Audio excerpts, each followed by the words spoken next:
I was on BBC Radio London. I loved my job there, but I had to leave because comedy was picking up. It was very busy, and also filming and so on. There were certain things I weren't allowed to say when I was on there that I can say now. Boris Johnson's a pussy, old man. I can't say. I can't. There's like no other way to say it. Yes, yes.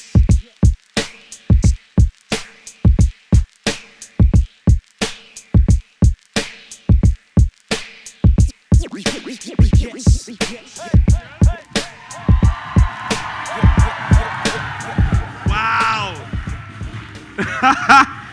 Yo, how is everyone doing? Wow, oh my God. Can we make some noise firstly for the Shijay and Raj Pujara?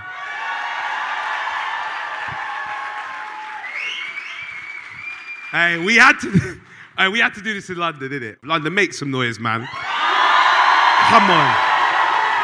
Oi! We were not sure that we were going to be able to do the show because last year we were all like linking up for Christmas and we were worried that in 2022, January to March, we were going to have to lock down and shut down because of the whole COVID thing and the numbers and so on. But From a Party had their party. You can't shut down our party, you understand? There's no way you can tell us to sit down. Not happening. Yeah, I'm done with all of this, honestly. Yo, right now, I just want to have a good time and live life. The past 2 years has been a madness. I just want to enjoy myself. I don't want no more press conferences. I'm done.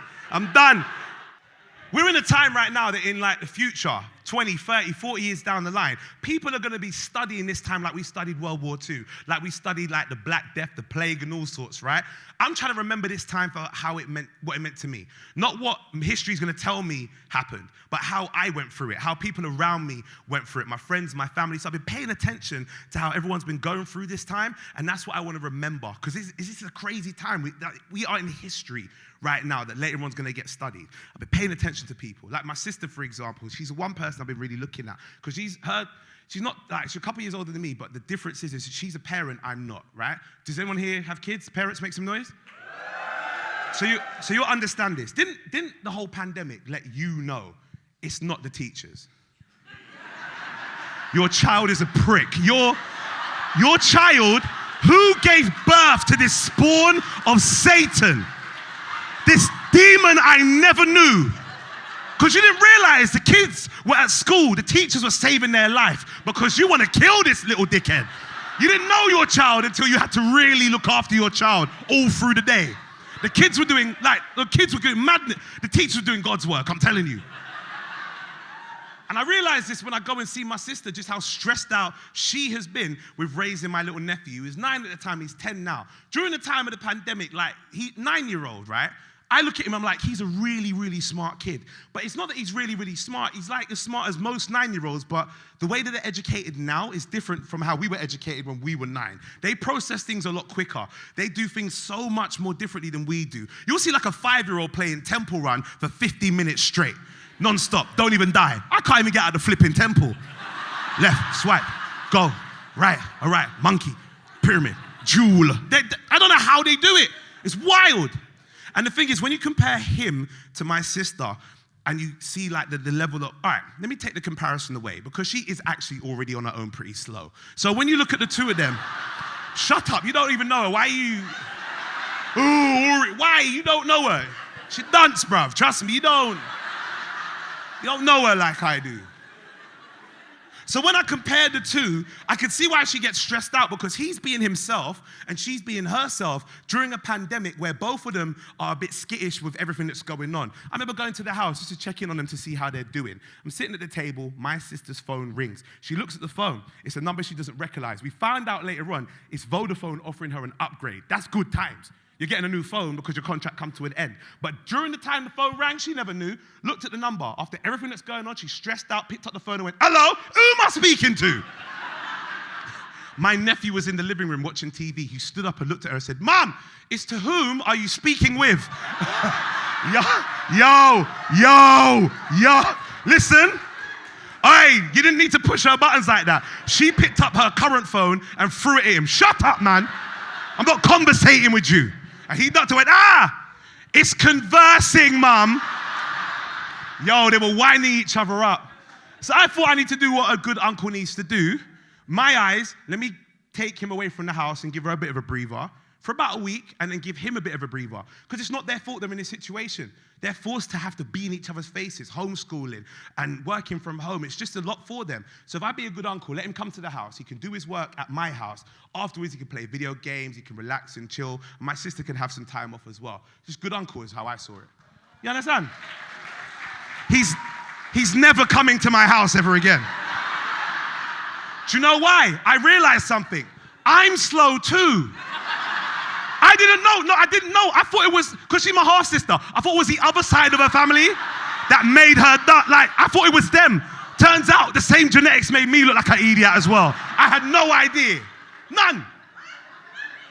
I found this out because I'm sitting at the computer, right, doing my tax return, sweating. I like to think it's because I made a whole heap of money and the bill's high, right? That ain't the case. Last year's bill is due. This year I ain't have no work because of everything locked down. So I got to try and figure out ways to write off the bill for this year to make it kind of balanced. So last year, self-employed people know what I'm talking about. You've done this before. You try and write off as much as you can so you don't have to pay that much tax. And I'm writing off everything. Everything. I went to the barbers to look good on stage, write that off. I went KFC, needed energy to get on stage, write that off. I needed transportation to link the girl for research and development for material. Write that off. Shut up. Shut up. I do it for you lot, innit? So as I'm at the computer typing, right, and I'm really getting skittish and sweaty and so on, he comes out of the room and he kind of looks over and sees me. And he goes, rah. And he walks up to me. He goes, uncle. Looks at the screen, looks at me and goes, wait, are you struggling with maths? Listen. I'm not your mum. I'm not your mum. I was vexed. I said, this is big people math. Come out of this room. You don't know what this is even about, man. Move from me. And he ran into the living room. And I sat down. I carried on typing. About 5 minutes later, he comes back in. And he goes, uncle, look, I can hear you sweating from next door. Hear me sweating from next door. So, uncle, I'll tell you what, listen. Because I'm pretty good at maths. If you want, I'll do this for you to give you a bit of a break. Because obviously you're struggling. Listen. Remember, I'm in write-off mode, innit? How to save money. And in that moment, I'm thinking, if my sister didn't have a son anymore, wouldn't her expenditure be reduced? If I get rid of him, she could save about 30% of her expenditure on food and resources. But I can't kill him because you don't do them things, right? So I did the next best thing. As most parents or adults would do in that situation, I let it get to me, and I said to him, if you're so bad, you do the flipping tax return, yeah? Sit down and do it, bad man. And he did. And he sat down and he started typing, right? And I sat here, and so I stood up next to him, and I was like, you know what, watch in 5 minutes when you have to ask me what expenditure means.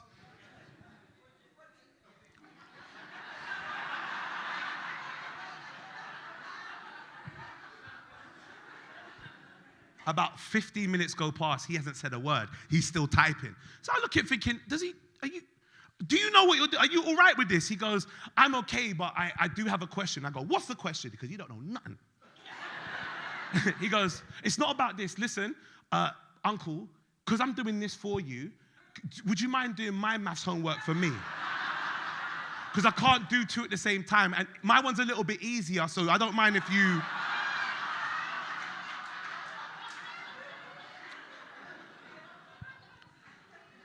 The way I got vexed, but I held it down because I thought about it. He's 9 years old. Maths from a 9-year-old, 2 + 2 is 4. Bring the book, come. Watch me do this, innit? Bring it, come, man. Bring that book, come. And he brought the book to me. And I opened it up and I looked at it. I ain't never felt so much fear in my life from a book of education. What they're doing is different from what I used to do. I read it. You'll understand the fear because this is what the question said. Question 7, and you tell me if you could pick out what threw me off. Question 7. Without the use of a calculator, what am I supposed to? How are you going to cut my legs off and tell me to walk? That makes no sense. But I continued. Without the use of a calculator, state the volume of this sphere by using pi to 7 decimal places. And in my head I went, pi has 7 decimal places. Well, what it is pi has an infinite amount of numbers after the point. But when I was younger, all that was required was 3.14. And nothing further. But kids now use pi with the equation 22 divided by 7, and off-head they have to remember up to 10 numbers after the decimal point. Your kids, trust me, I started getting vexed. All right. At him, his mum for having him, my dad for having with some other Boris Johnson again. I was screwing. The way I just dashed the book on the floor, man, waste my time. Shut up, man. You don't even need to use pi. I ain't used pi since I was your age. I ain't used pi, I ain't used a Bunsen burner, a protractor square, a compass. You're wasting your time with this education. Wasting your time. You need to learn some proper things, man. When's the last time any of you went in here, went to Burger King and said, excuse me, I did some calculations, yeah, but the volume of this BAP is not what I paid for. I need my bread's worth. Give me my bread's worth right now. Waste of time. But it made me realize 2 things. 1, teachers. Yo, we were clapping for the NHS on Thursdays, right? And that's amazing, but teachers were also doing God's work. Honestly, do we have any teachers in here? You lot deserve every round of applause. You know why? Because you lot were saving kids' lives during the time that you could teach them at school. But also during the pandemic, they were learning from home. You had to keep them at the level of education that they were on before the pandemic, at home, through Zoom, on digital platforms, whilst you knew the other tab was like Netflix or Disney Plus. And keep them at that level of education. You got to clap for teachers. Show them love, please. Now, honestly.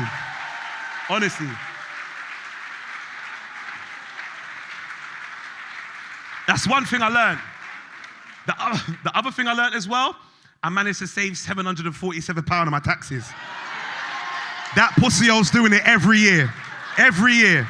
You want to stay in my family, you need to keep doing that and saving me money. My sister and my nephew weren't the only ones I was paying attention to as well. My gran. Listen, when the whole, virus is out, and he told you who was in the high-risk group, all of us were nervous. Because when you're hearing the elderly are really susceptible to catching it and also not recovering, I think everyone in here felt a bit on edge about that. And mine was about my gran. 100% nervous about that. And I think, as well, she was too. As you can imagine, you were seeing it on the telly, yo, you're in a high-risk group automatically. She was 89 at the time of when she got that announcement that this is what's going to happen, you need to stay home. And I remember feeling a real way about this. So I phoned her just to check in on her. I said, hey, Gran, how you doing? And she went, don't come and see me. Just like that. Just like that. Literally exactly how I said it. Don't come and see me. I said, Gran, I'm not coming to see you. I'm just asking how you're doing. Nobody ask me no question either. Because if you breathe too heavy down the phone, me might catch the virus. I mean, why you nasty germs upon my skin. I said, Gran, that's not how viruses spread. I don't know where you learnt that from. Don't come and see me because you're nasty.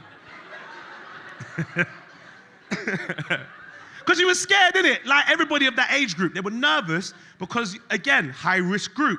I remember the only person that could see her was my auntie who lives with her and is her carer as well. My auntie would go out once a week to go and do the shopping, fill up all the food in the house. But just like everyone who's looking after the elderly would do, when the shopping came in, she wiped down all the packaging, make sure she washed all of her clothing before she interacted with Gran, make sure she washed it herself because we were all nervous about what's going on. We're worried about the elderly. My Gran was also worried about catching the virus. We were there to protect her and to try and make her feel a bit more comfortable by staying away. Let my auntie go and do what she's got to do and keep her as protected as possible. So you think that when the government announced there was a vaccine to protect the elderly, that my Gran might consider getting the vaccine.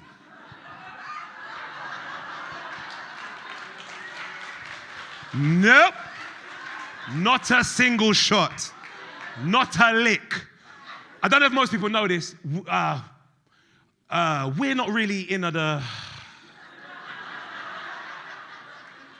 When it comes to medicine and scientists, you see, we're not...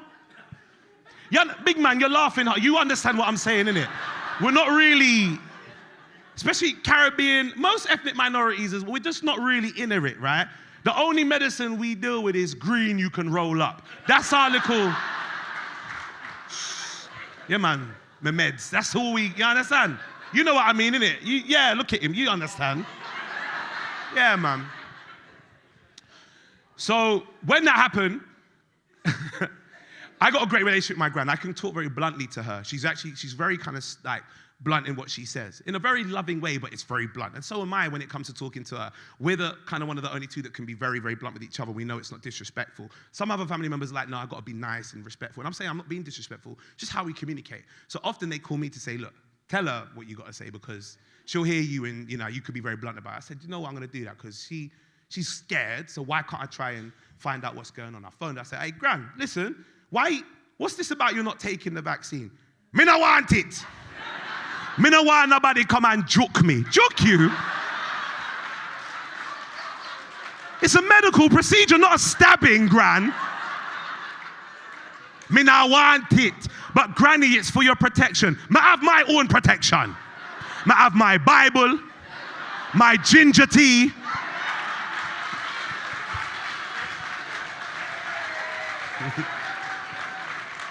and my machete. Machete? What are you Van Helsing? What? Granny the virus slayer? What's a machete gonna do, man? She weren't trying to hear nothing at all. And then the inevitable happened. She caught COVID, right? Now, before we go on with this bit, I'll tell you this from now. She's absolutely fine. Caught COVID, recovered from it. Something about cantankerous, miserable people, they can't die. They can't die. I'm telling you, it gets scary, but believe me, make this whole building blow up right now, yeah? Honestly, every miserable person in here will survive and go, oh, it's a bit chilly now. It's cold in here. What, you couldn't just close the walls off with extra insulation? Trust me. The virus caught her and then said, oh, nah, we need to infect someone more jolly.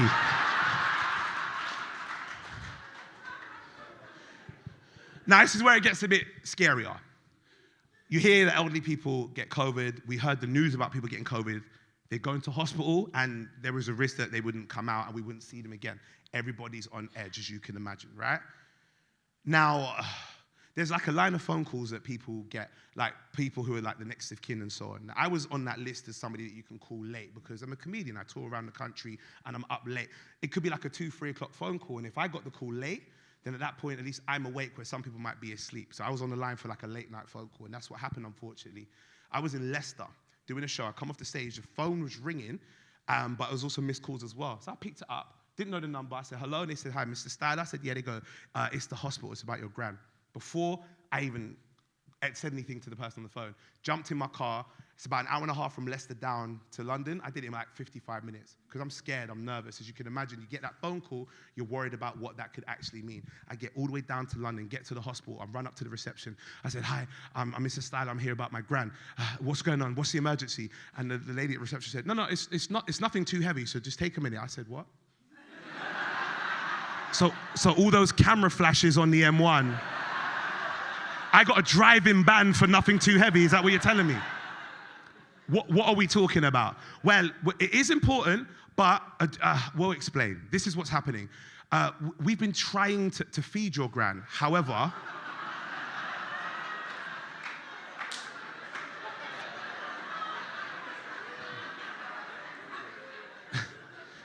every time we bring the food to her, she says it don't make correctly. We don't quite understand what MEC means. Is that like an allergy? Is MEC a requirement, like a vitamin deficiency? We don't know what MEC means. I obviously know what that means, innit? She's saying the food hasn't been prepared in the way that she likes it. It's a hospital, so she's not happy about that. The way I stormed into the ward, walked through, see the big plastic sheet in front of her. I said, Gran, what are you playing at, man? They're trying to feed you and you're saying about the food isn't made properly? What are you talking about?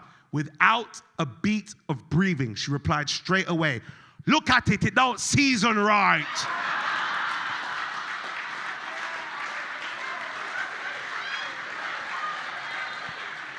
Look at the chicken, look on the chicken. You see the chicken? It's as white as the nurse. You know what? Bring me a defibrillator, me bring back the chicken to life again. I said, what? On God's...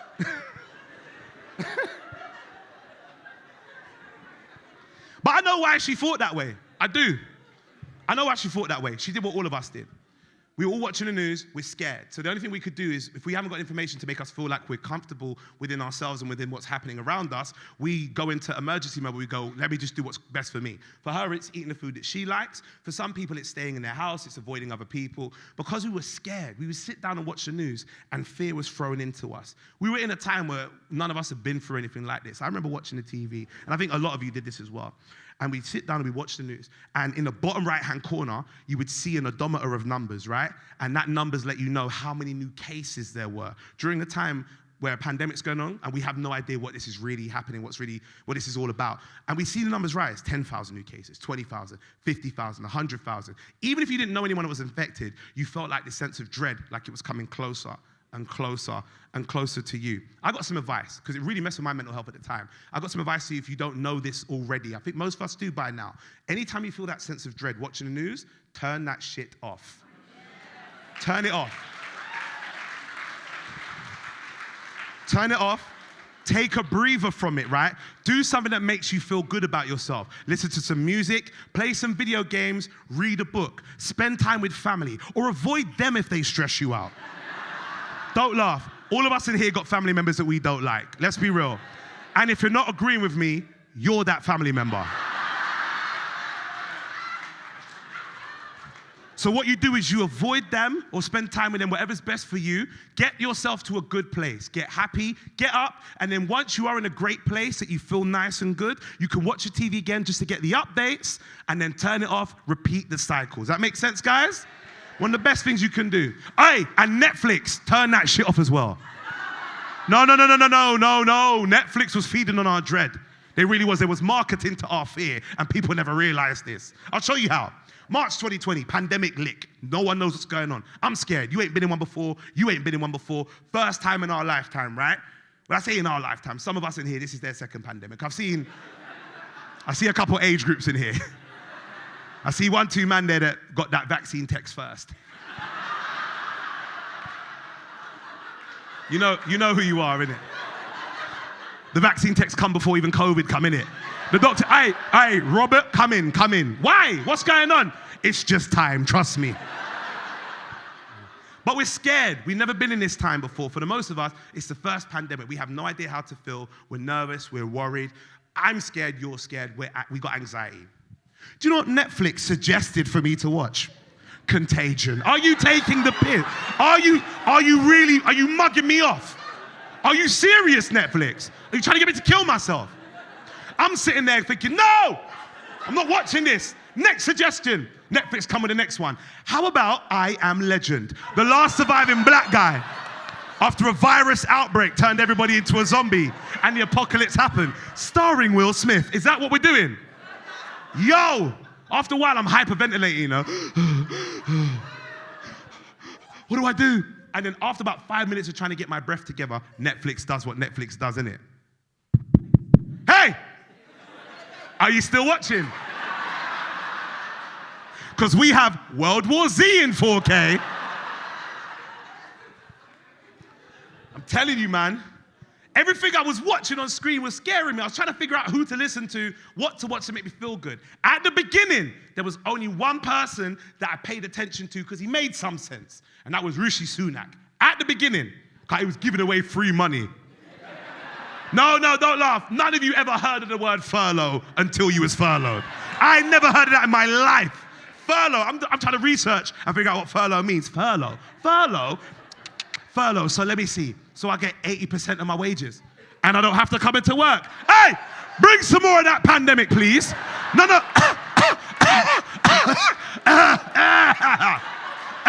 Come on, get the rate up. That's the best holiday we're gonna ever get in our life.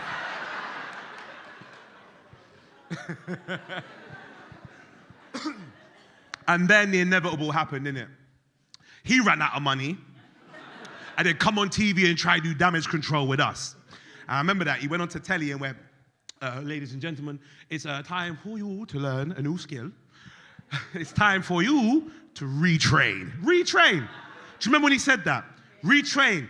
I felt like it was personally him talking to me. I took it personal. Because I'm a stand-up comedian. That's to let you know, I couldn't train the first time round. And you shut down institutions and then want me to pick up a new skill. You're a dickhead. You really are. You have to be. Retrain. And then again, further things happened. It spiraled downhill, didn't it? The economy went bust. We lost loads of businesses. Administration was happening with loads of these companies. We lost Debenhams, rude boy. The king and queen of that high street, Debenhams. Are you mad? And do you know what the most depressing thing about it is? They still have the buildings everywhere so you can see where Debenhams was to remind you what you've lost. It's this grey part of the street that just feels miserable because you remember all of the things you were able to buy or steal in there. Do you understand?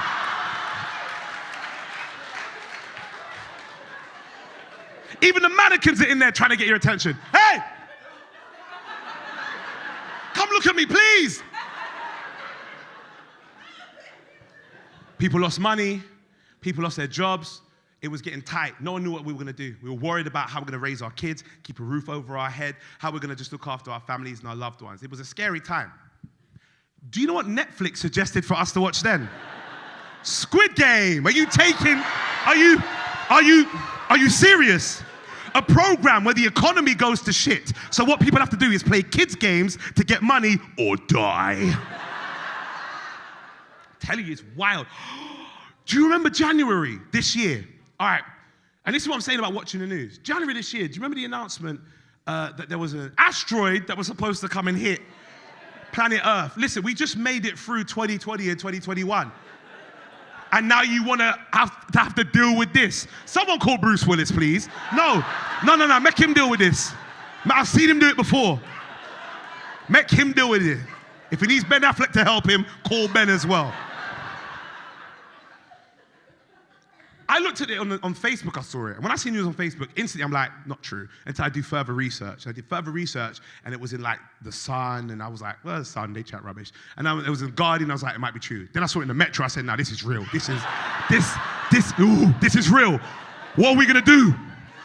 And I saw, like, the picture of it was this asteroid coming towards Earth. I was scared. I did further research. Apparently, it wasn't gonna come towards us, it was gonna fly close by us. That ain't enough info. How close? 50 miles, 20 miles. Could it divert and go to a McDonald's drive-thru and come back out on its course again? How close is close? I did further research. You know what close is in celestial terms? 1.2 million miles away. That's information I didn't need. After what time I've had recently, you'd have to tell me none of this. If it flew by right now in the sky, none of you would even see it. You understand? They drew it like it was coming towards Earth. 1.2 million miles. Draw that shit going in that direction. It's not coming anywhere near us. My anxiety was on the fritz. I'm scared. I'm nervous. I don't know how to feel. Do you know what Netflix suggested for me to watch? Don't Look Up with Leonardo DiCaprio. Feeding on our dread, man. I'm telling you. My mental health was on the fritz. It's the first time we started to realize how social things around us, how the world's influence can have a strong impact on our individual mental health as individuals, right? And yo, it's rough. I'm telling you, really is. Like, I'll be real with you, right? When it comes to mental health, I love talking about it on stage because there's awareness that needs to be risen, especially amongst men. Men, we are terrible at this, right? Women have got this down to a T. They are amazing at this. Men, we got some work to do. We really do, right? You two friends?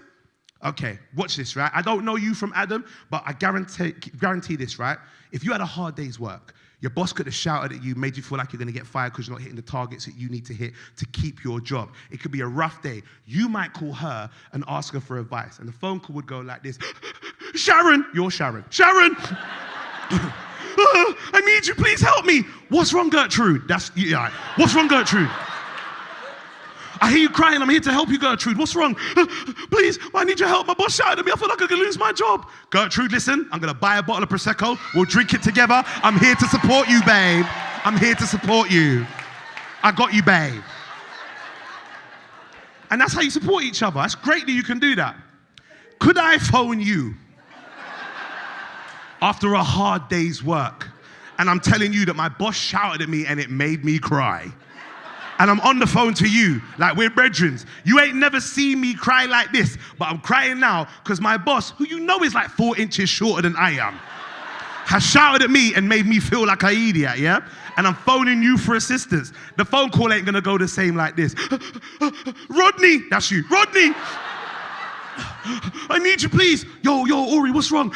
My boss shouted at me. I feel like I'm gonna, I don't know what to do. Please help me. I need you, Rodney. Watch Rodney.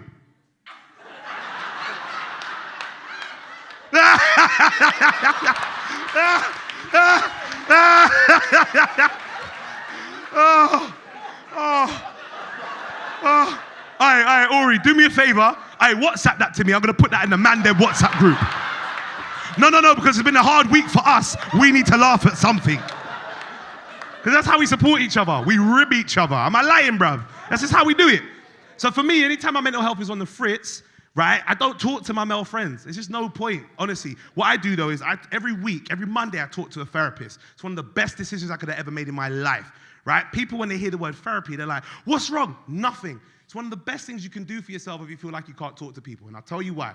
When people hear the word therapy, they think something's wrong. But it's not about something having to be wrong. Sometimes it's about maintenance. When you get a car, you service it at intervals. Even if the car's good, just to make sure that it remains good so it lasts a lot longer.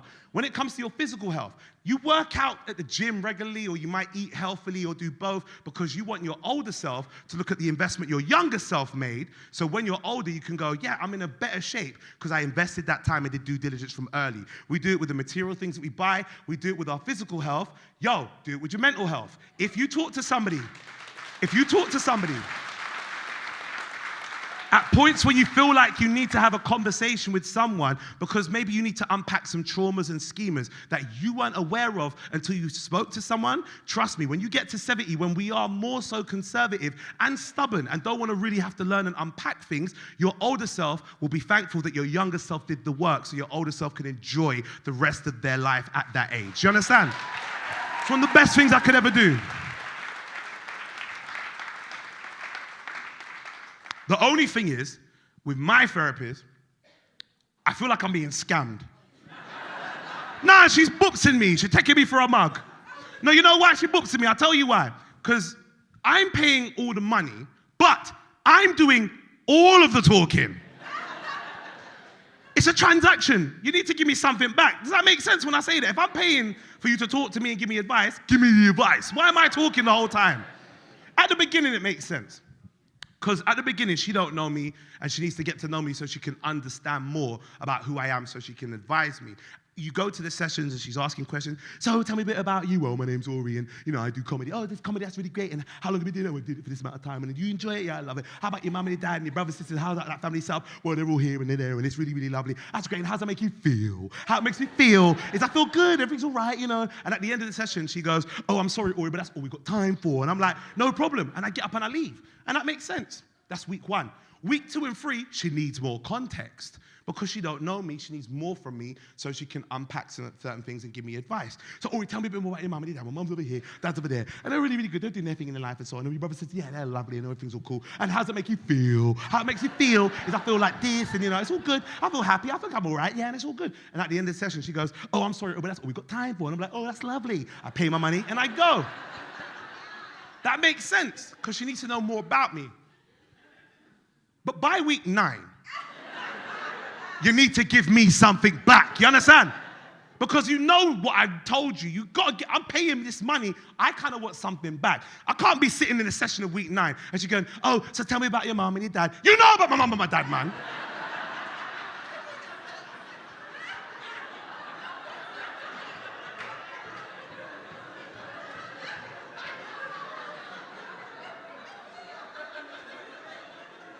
Okay, that's good. And how does that make you feel? Same as I did in week 6.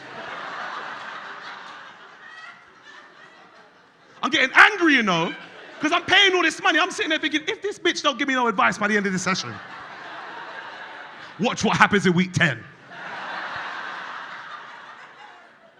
And I get to the end of the session and hear her, oh, I'm sorry, but that's all we've got time for. I said, watch me, you pussy, Watch. All right, next week is something different, Week 10 come, I just walk to the door, kick it down. Boof! Yo, Wagwan Fraser, listen. You see this? That's for you. Read what it says. She goes, invoice, what's that for? Because I'm here talking to you and you're getting entertainment. I do this for a living. I know how much this is worth.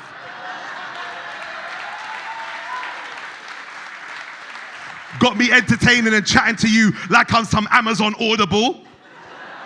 But Aurie, I'm here to help you. Then why is it that I'm talking all the time and you're just sitting there? And I kid you not, she sat there and as I sat down, she went, Aurie, the reason why that you come here and I let you do all the talking is because based on what you've told me, from your father's family, you're like the outside child. You've always chased their love and attention by feeling like you're not really connected with them because you didn't really grow with them. And every time you try and do that, you still feel like the outside child. There's no validation there. From your mum's side, oh, she loves you to bits, but she's also a super hard worker to make sure that you get a fair chance at life that you would have if you were in a double parent household. She's made sure she's invested in you so you don't end up a statistic. You go on stage as a comedian, you're in character. Whilst you're in character, what happens is that you are talking to people, but you're not being yourself. But when you're in this room, I let you do all the talking as yourself, and it's important for me to let you do that talking, and it's important for me to know that you know that I'm here to listen to you when you talk.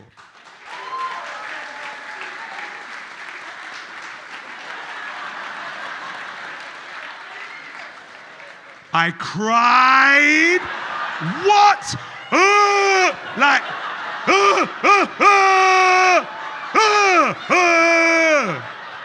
you know that, like you got, like that cry came out of me. I was on the floor wheezing. And after I got myself together, stopped crying, wiped the snot from my face, I sat down in a chair, yeah? And this is why therapy is important, people. I sat down and I said to her, you know what, I'm so thankful that you were able to recognize this because I had no idea this is who I was and what was going on in my life. Thank you for even giving me the chance to talk so you can see that because I didn't know.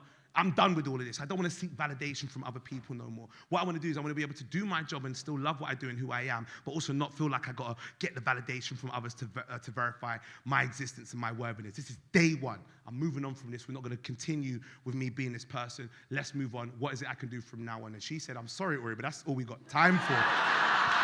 All right, week 11.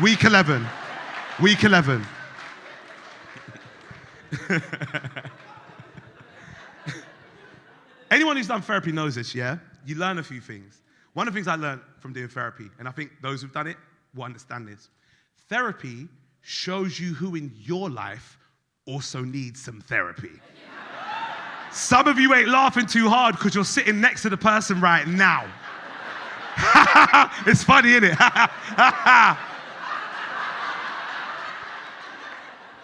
Yeah, the therapy bit.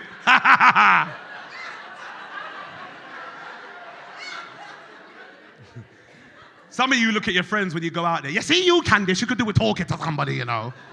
It does that, trust me. Also, another thing therapy does. Therapy makes you believe you have the skills to now therapize other people. Oh, honestly, you'll see some of your friends and you'll pick up on some things. Oh, you see you, yeah. Aye.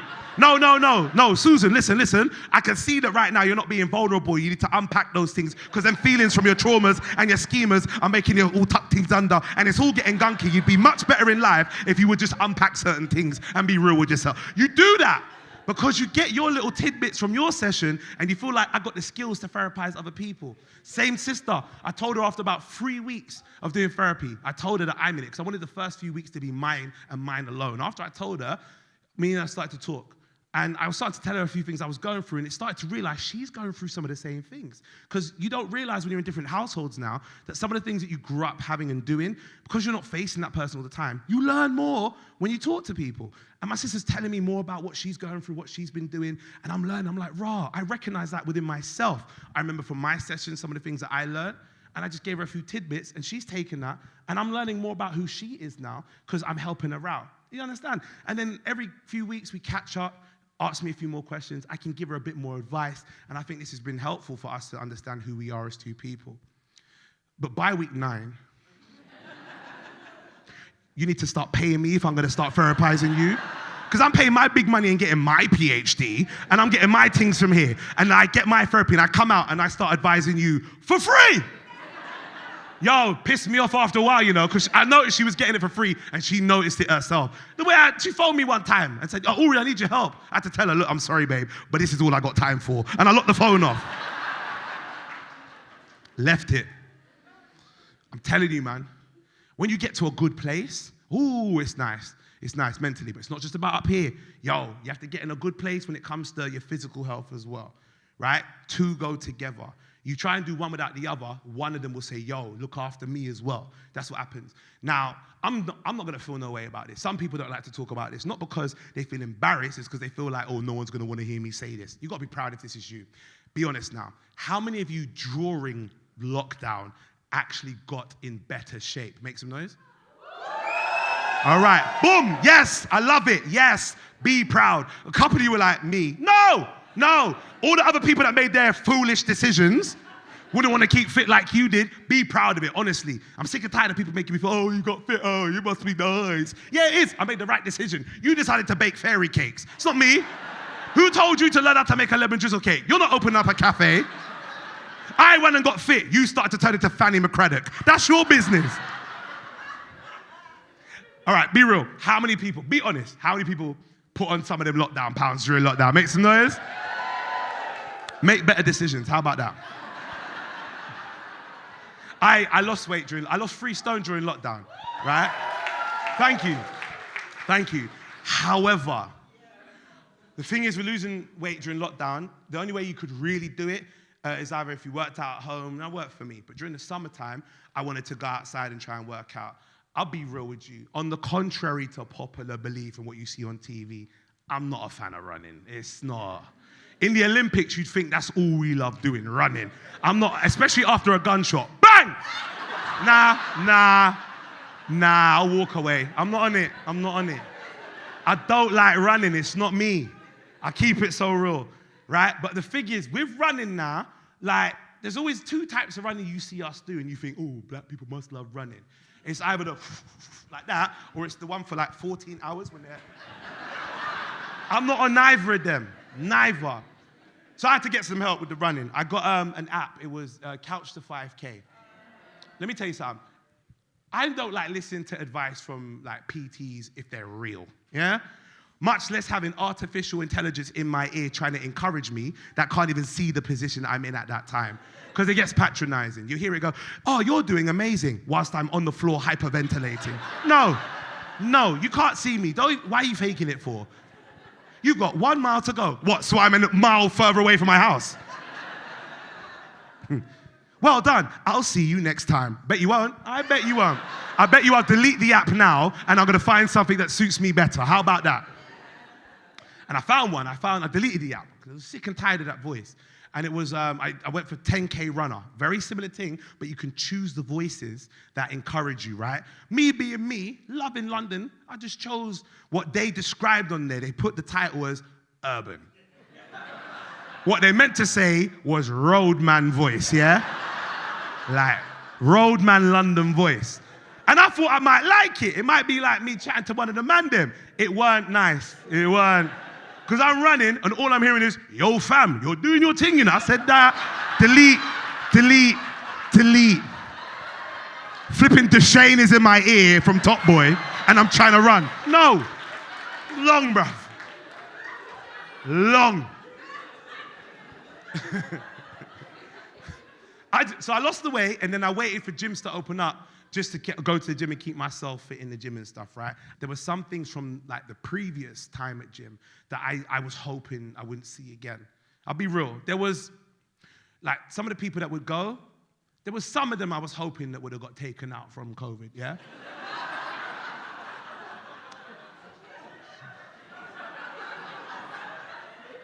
I'll tell you who these people are. The only way I can describe them is by, I'm going to give you a select few words, and you might be able to piece together who I'm talking about, right? The person I'm talking about, I describe them as gym mandem, yeah?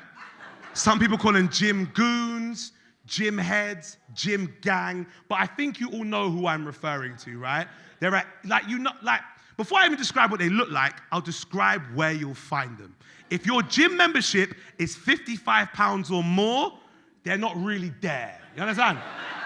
Virgin Active, maybe a Nuffield, a David Lloyd. If that's where you go, they don't roll to them places, right? You won't see them there. Pure Gym, or The Gym, which is not a creative name at all. The Gym. They are there in abundance. Any gym that has a quarantine entrance, yeah? Where you type in a code and the door goes, and you step on a pressure pad, like you're in the MI5 building entrance or something. The door behind you closes, the one in front of you opens, a camera's watching your every move. Like the same entrance as jail. Those kind of gyms, yeah? Because it's familiar for them. They are there in abundance. Gym man them, I can't take them. They're big. Now I'm not a small guy, I'm quite big, but I ain't big like gym man them, right? They are so big that they see you, but they don't see you at the same time. Gym man them only see people the same size as them.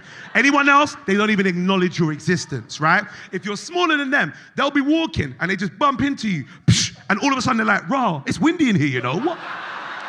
Yo, where'd that come from? Meanwhile, you broke your collarbone, you're laying on the floor, nearly dead for walking into gym man them. Gym man them see you working out and you're doing your thing. They think it's on their mind and their prerogative to have to assist you with the workout you're doing for yourself. Like they are PTs. None of them got their level 3 at all. Don't chat to me. I'll be like lifting like a little dumbbell with the bicep curl, right? Just something light to get myself back in routine again. Here come gym man them seeing me work out. Yo, bruv, what you want to do, yeah? You want to grab the dumbbell, you want to twist it outwards, put your wrist down, look in the mirror, give yourself eye-to-eye contact. Think about your ex-girlfriend and a new boyfriend she's beating. Give yourself some inspiration. Lift it up, shake it up, shake it up. Gains, gains, gains, gains, gains. That's what they do. Brother, leave me alone. Leave me alone.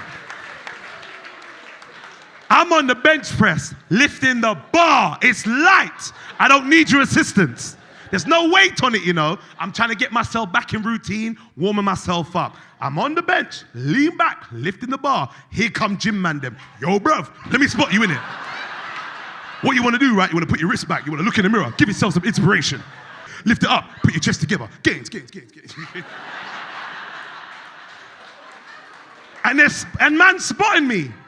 Why? It's just the bar. And the thing is, I don't need you spotting me after you've done your workout, because when you do that, that wafty nut smell is not going to inspire me to get my gains. Do you understand? I don't need that, man. There's one in my gym. It's called Craig, yeah? Big up Craig, right?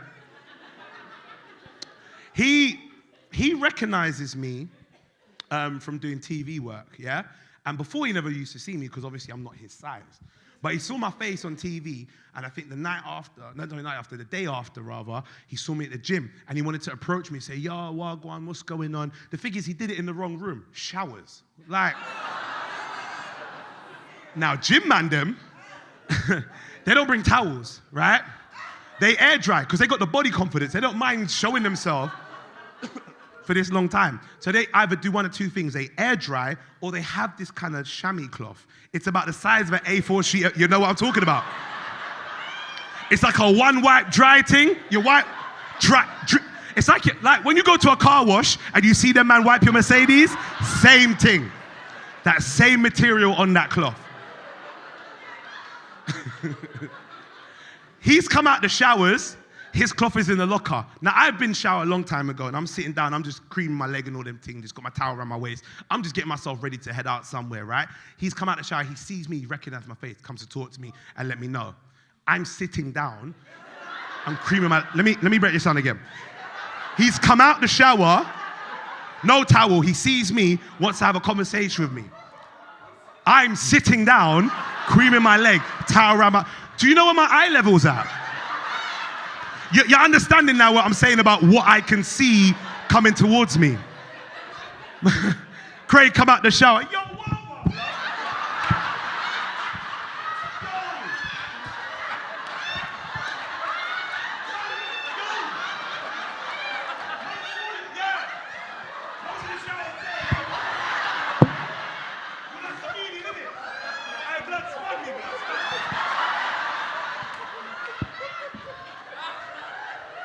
If you don't get your dick off my chin, bruv, you're getting too familiar, man. It's not.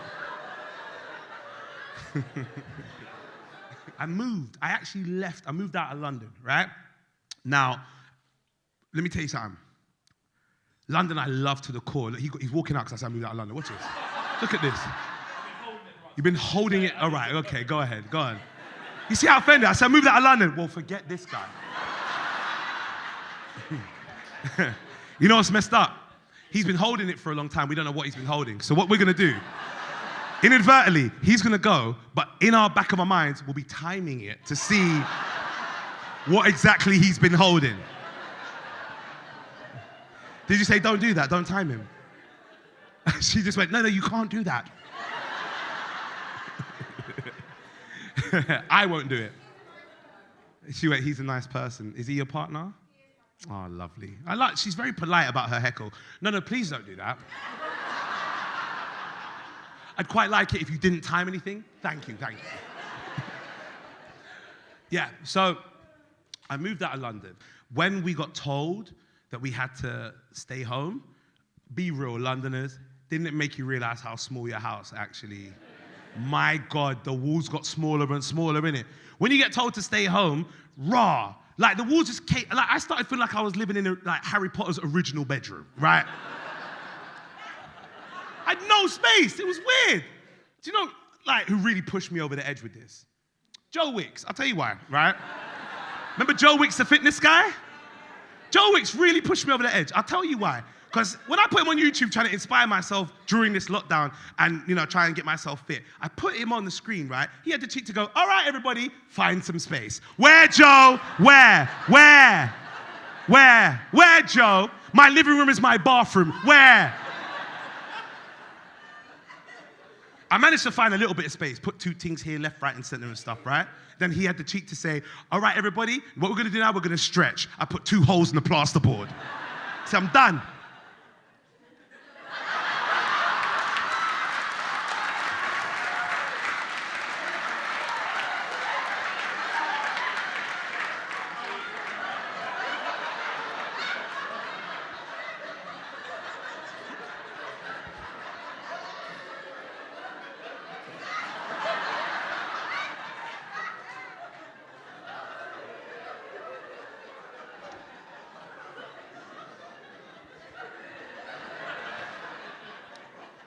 So, because when you get told to stay home, right, you realize how small your house actually is, right? Because normally in a day, what you do is you get up, you go out your house, you go to work, you come back in the evening, you get something to eat, you go get showered and get ready for bed. And when you're in your bed and you're laying in your bed and your wall's right by here, your eyes are closed, you don't even realize the wall's by your face. And you're dreaming that you're in the Caribbean, not realizing the reason why it's so warm is your hot breath is bouncing off that wall.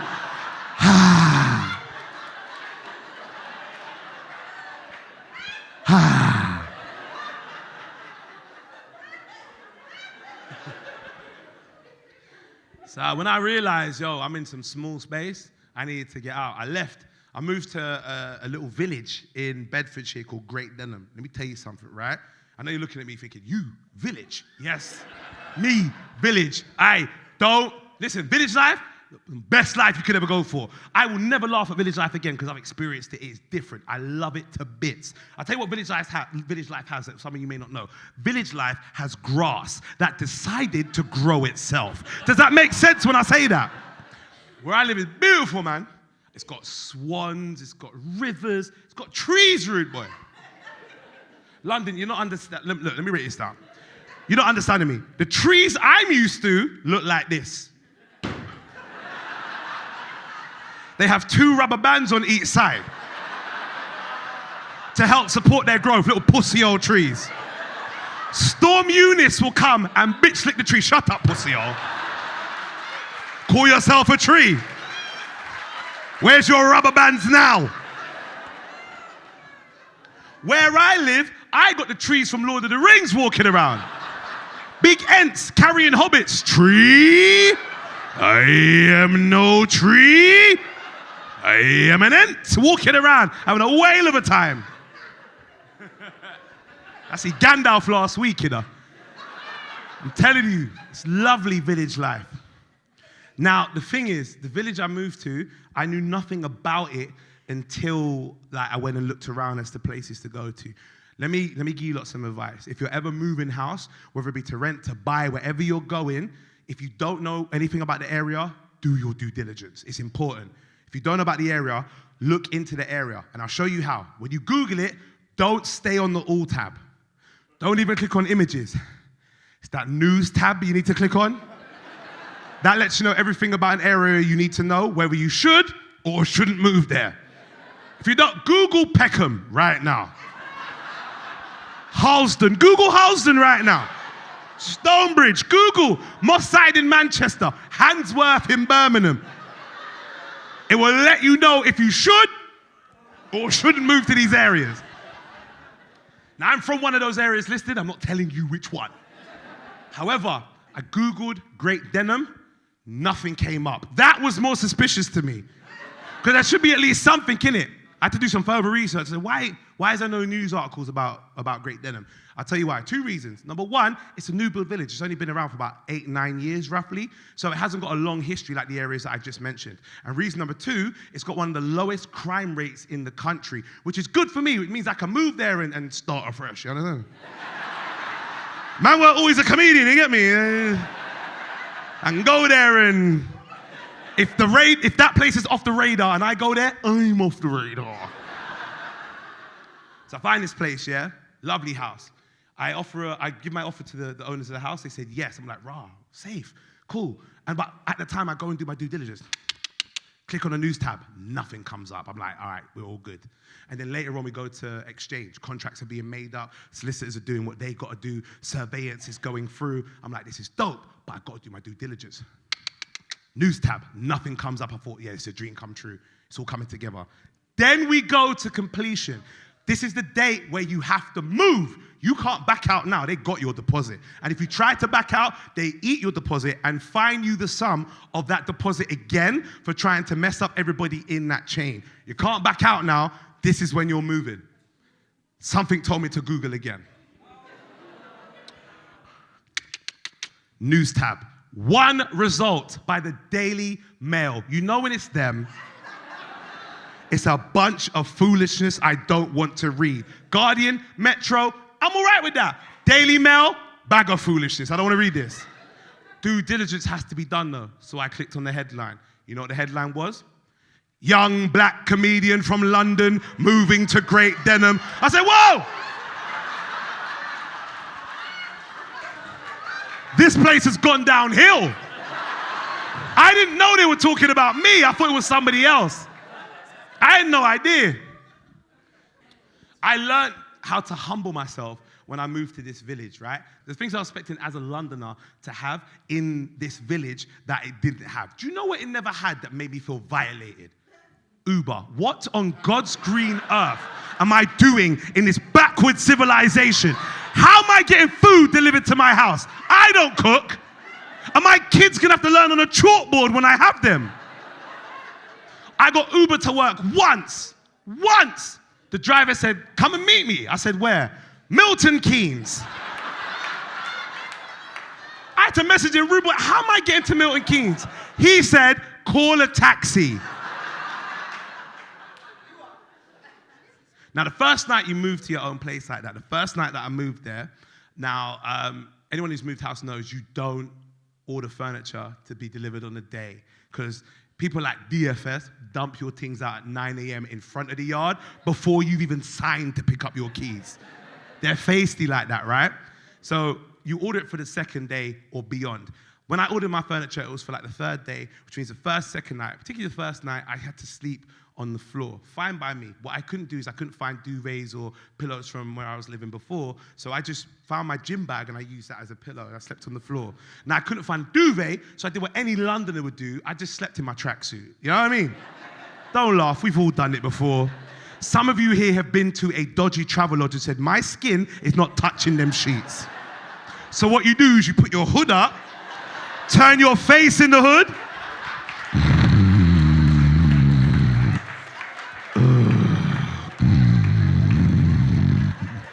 we've all done that before. The first night, that's what I did, right? I listened to Outside in this village about 10:30 at night. Do you know what I heard when I was listening to Outside? Nothing. Scared the life out of me. Because where I'm from, I'm used to more ambient noises.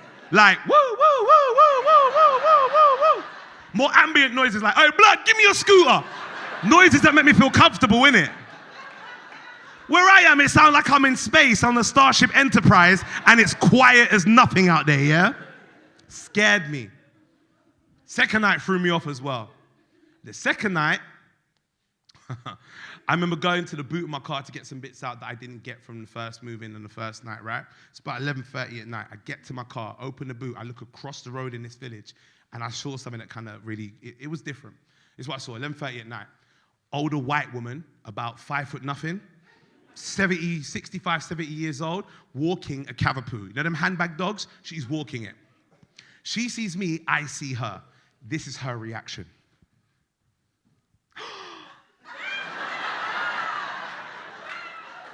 Hi! Scared the life out of me. No, because where I'm from, no old white woman's trying to get my big black attention. At 11 o'clock at night, with a smile and some gusto, walking a cavapoo, and not scared. She knows something that I don't know. And she wouldn't stop either. She kept going. Hi, welcome to the neighborhood. I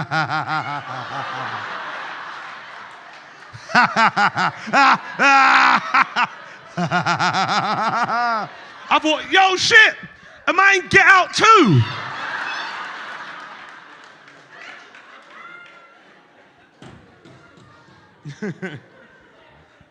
But one of the best things you can do when you get your own place and you've got multiple rooms, if you've not done this, do it. It's one of the best feelings, right? Try this. When you've got multiple rooms, invite your mum or your dad to come over and stay at your house and instill the rules they put on you as a child on them when they're in your domicile. It is one of the best feelings ever. My mum came to stay at my house after a few weeks when I had the bed all set up and she could come and actually rest and stay there for a couple of nights. First thing she did, walk into the house, walk into the kitchen. Watch me. Hey, come out the fridge. There's nothing in there for you. Hey, turn the hallway light off. You're not paying for the flipping electricity. Oh, I was throwing rules down. My house, my rules.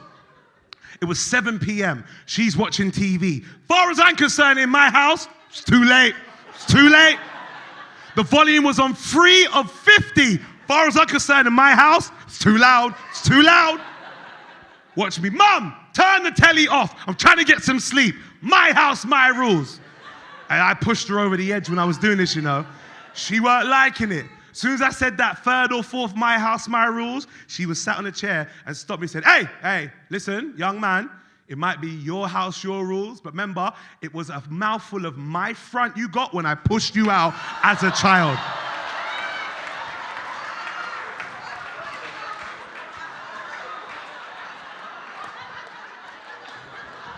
Messed me up.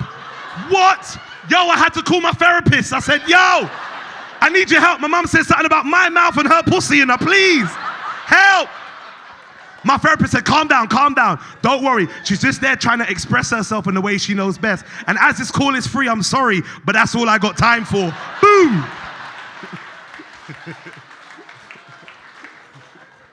I seriously believe this when I say this, right? After the past few years that we've had, things like this has been so helpful to kind of feel normal again, to get back to a place where we all feel like a society rather than separated sections of people that have to stay away from people. I truthfully believe this when I say this, these 3 words. Laughter is therapy. Laughter is therapy, so you're welcome.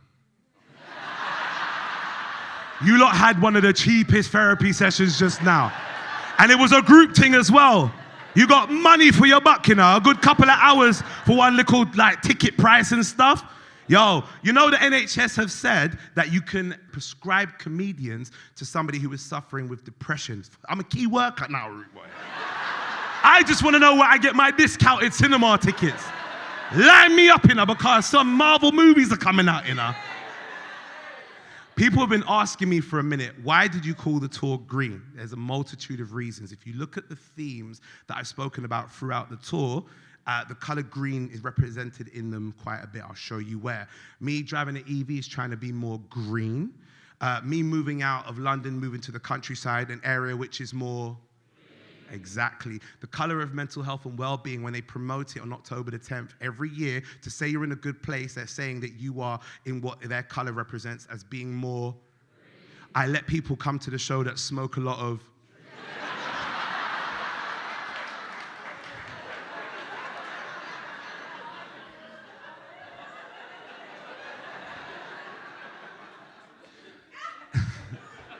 And also, true fact as well, my surname is Green. That's my real surname. People, Styla. My surname, I wish that would have been cool, you know. Now, my surname is Green. So when I talk about me trying to be more green, I'm actually out trying to be more of who I am and building up who I am rather than just building the character. Me building up myself is me being more green. And I hope that you were able to come to this show and leave and go, you know what? In my own way, I want to be more green too. You understand me, people? Honestly, thank you for coming out. I hope you really appreciate the show and what we're trying to do. I love you guys. God bless. Take care. Safe. Motherfucker, I've been mortified, 45, feeling like I'm Mordecai. I ain't regular, feel like Jordan wearing 45. Traumatized, victimized, seen some of my die. Knock you off a base with a bat when them niggas slide. Homicide, genocide, televised, emphasize, perpetuating war. Tell that nigga he gon' pick a side. Hood ties from hood.